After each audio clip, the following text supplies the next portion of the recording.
Today, let's talk about societal biases that have always existed within society. These biases create a blind spot within the individual, leading to ethical dilemmas that are often overlooked. These biases have been observed by numerous individuals, including Victoria D. Sica, the film director of Bicycle Thieves. The film, set in the post-World War II era, depicted the harsh realities of poverty, where survival depended on traits like deception, cunning, and adaptability. While that era presented extreme circumstances, these biases persist in modern society. Instead of explaining this abstractly, I will illustrate it through a real life story, backed by anecdotal evidence from those who knew the protagonist in college. This story isn't found online, and that's precisely the point. What's often presented online is far removed from the true nature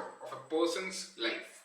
And this story exposes a common yet dangerous bias. I hope you understand. Let's start. Student's story. Here's the story. There was a college student who, by conventional measures, was a failure. He received poor grades and showed little discipline. One day, during a history class, his teacher, who had already dismissed him as someone destined for nothing, shared a lesson that would change his life forever. This wasn't an ordinary lecture, it was a marketing lesson. The teacher introduced him to nutraceuticals, Ayurvedic medicines repackaged in a pharmaceutical format. In simple terms, these are pills designed to look like conventional Western medicine. Why? Because Western societies demand a believable conventional format for their medicine. Whether the product works is irrelevant. What truly matters is if it sells.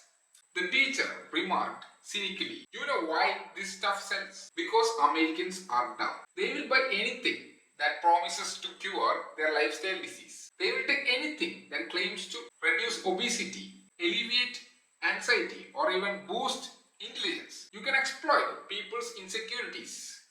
Poor exam results, low grades, slow memory. Just tell them that the pills will skyrocket their IQ and the placebo effect will do the rest." That single lesson planted a powerful idea in the student's mind. The potential was enormous. The nutraceutical market was estimated to be worth between $350 to $500 billion, comparable to the electric vehicle market. The opportunity to make fortune selling what, in reality, was essentially nothing, was too enticing to ignore. Driven by this insight, the student made a drastic decision. He dropped out of college, but he didn't stop there. To gain credibility, he acquired a fake MBBS certificate, a degree that designates someone as a doctor. In society, a doctor's title commands respect and trust. People believe you know what you are talking about if you carry that authority.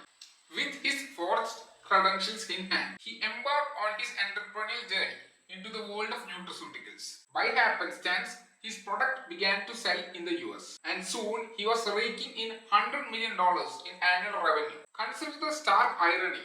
He built a fortune selling what was fundamentally nothing. Many, driven by sheer ambition or unconstrained by ethical considerations, would crave such a feat. Acknowledge the truth. A touch of envy is natural. It would appear superficially that he deserved it more than those who followed the conventional path, like graduating with a legitimate medical degree or other formal qualifications. Now imagine the alternative reality where he failed, amounting to insignificance.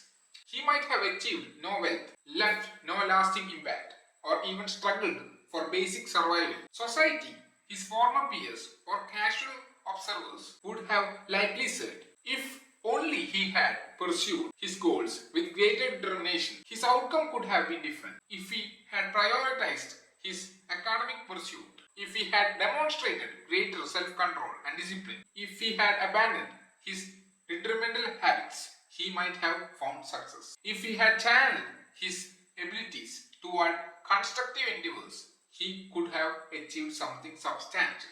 That's what people would have said then. But now he's powerful. Society praises him as smart and good things they say about rich people. He made money in a way he should be ashamed of. But his wealth hides that. He did bad things to get rich, but made them look okay because he's powerful. People respect him. Consider this. Had he pursued the ethical route and achieved nothing, society would have labeled him inadequate, lazy, or unintelligent. Had he remained impoverished after abandoning his studies or failing academically, many would have dismissed him as worthless, incompetent, a burden, or even a social outcast. But now, in his position of authority, he has effectively reshaped their perceptions. The judgment of greed is often determined by outcomes. When one fails, people attribute the failure to greed or lack of intellect. But when one succeeds without setbacks, society attributes the success to shrewdness and seizing opportunities. Inevitably, when one fails or risks failure, society condemns them as greedy or lacking in intelligence. This pattern is prevalent, though not universal. Occasionally, individuals who accumulate vast wealth are simply labeled greedy without further nuance. No matter what, he got very rich. This creates an ethical problem. People who followed the rules are often seen as bad or dumb. If you believe success comes from hard work and doing things right, think about how the best students didn't make as much money as him. Many smart and good people who had tough times but stayed honest now see him as good, hardworking, and smart. And they start to doubt themselves. They don't look at the situation around them but blame themselves. People say, "You could have done better.